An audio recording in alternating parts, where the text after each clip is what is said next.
Ngayong araw ay busy-busy kami sa pag-iimpake dahil kami ay pupunta ng Planet Mars.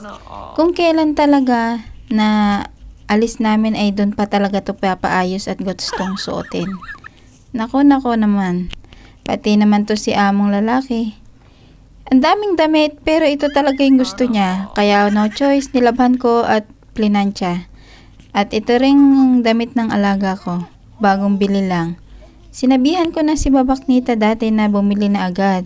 Kung kailang paalis, saka palang bibili. At nag-impake na nga ako ng mga gamit namin. At para ready na para bukas. Aalis na kami. Hindi ako excited. Nakakapagod tong biyahe na to. Ngayong araw ay busy-busy kami sa pag-iimpake dahil kami ay pupunta ng Planet Mars.